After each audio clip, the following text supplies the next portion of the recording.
This episode of Hometown Heroes is brought to you by Buick GMC. Step up like a pro. After a hurricane or other natural disaster, people are often stranded, with no home and with no food. Gary LeBlanc founded Mercy Chefs to respond to disaster locations, going wherever they are needed. Scoop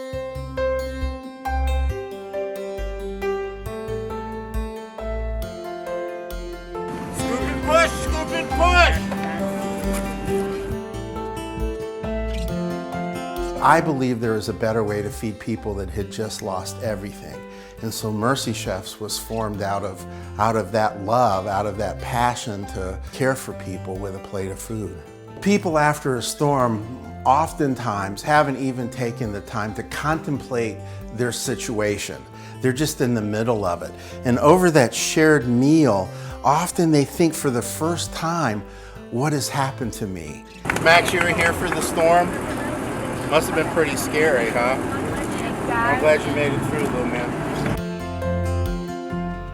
They get to leave the chaos, they get to sit around a table and share a meal. And in that time, they can make a plan for how they're gonna get through the next few hours. They can figure out how they're gonna get their kids back to school if the school is open. And so it creates more than just the meal itself. And I find a lot of satisfaction in that. I think that's really a pretty amazing thing. We believe that neighbors helping neighbors is one of the best ways to do recovery. We're working now with over 16 agencies in the 7 cities area. We only do food. We don't do the enrichment part.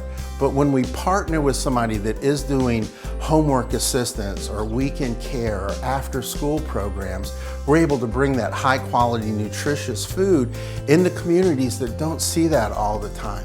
And it makes all those programs even more effective. So we partner with all kinds of agencies, from the Portsmouth Health Department to 4Kids to the Southeastern Food Bank to Park Place School, and we cook food for them or do training around food, and that's a part of a program that they have that is making a difference in the community.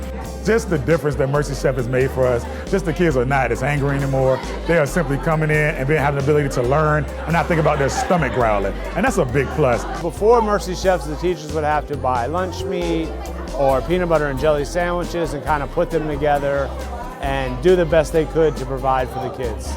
Right now, these kids have a great opportunity to eat, and then they can go into the classroom being filled, so they can have no problem with learning. Like, the focus is learning, not how much food I gotta eat later because I'm hungry. When I get home, I need to eat a meal. No, eat the meals here. When you get the opportunity, you have another meal for lunch.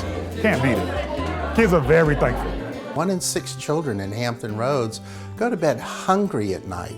1 in 6. And with our skill set, with what we're able to do, we just didn't think that we could watch that anymore. And so we began a very purposeful entry into community feeding and being socially responsible with how we used our assets in between disasters.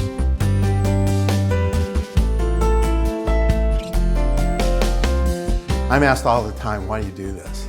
And I know why I do it. I get this incredible personal satisfaction out of it. I feel rewarded. This is what I was wired and built to do. I get to see people's lives changed. I know all the reasons that I do it, but I think the bigger question is, why don't more people do this? This is an incredible thing. Why don't more people get involved?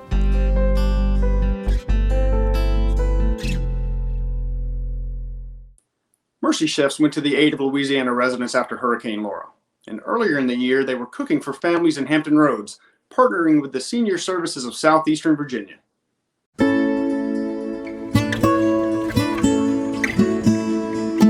Senior Services of Southeastern Virginia serves the South Hampton Roads and Western Tidewater areas, and we provide comprehensive programming for older adults in our community. Everything from transportation to Meals on Wheels, senior companions, benefits counseling, and a variety of other services. We have transitioned all of our services since the pandemic has started. From face-to-face, in contact, let me shake your hand type of a service, to let me remain in contact with you. Let me show you virtually or telephonically that we remember you, that we know you, and that we care about you. It makes a huge difference for seniors to be able to have that contact and just that confirmation that people love and care for them. And that's a lot of what we're doing now. Partnerships became essential for us to meet the growing demand for both meals and services in the community. Mercy Chefs, I didn't even know that they were in our community, but they stepped up and said, look, we know that you have more demand for meals than you can possibly be making right now. And they started making meals for us. And not just meals, quality meals that meet our nutrition standards and our quality standards. And we were able to meet the needs of everybody who called us and said, I'm in need of food right now in our community who's 60 and older.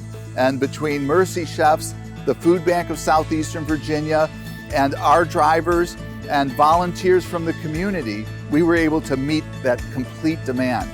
And now, while the demand for food continues to increase, we've been able to transition to Beth Shalom, for example, who's able to now increase their capacity to help us meet that demand on an ongoing basis. We're so happy to have the support of so many local organizations, including the United Way of South Hampton Roads, the Hampton Roads Community Foundation, Virginia Natural Gas, and the Elizabeth River Crossings Foundation have all pitched in to make sure that we're able to have the resources we need to serve the older adults in our community. This is not a short-term change for us. We're really looking at this as a longer-term process in re-engaging our older adults back into the community. And our goal at Senior Services of Southeastern Virginia is to become a trusted resource for that information, and also when a senior is ready to step back into the community, they know if they step in through Senior Services of Southeastern Virginia, it's going to be safe, we're going to keep their health and wellness as our top priority, and they're going to be able to re-engage and stay healthy, active, and engaged. Senior Services of Southeastern Virginia empowers seniors and their caregivers. When we come back, we'll learn about a project that empowers others and calls for all of us to be alert. Stay with us.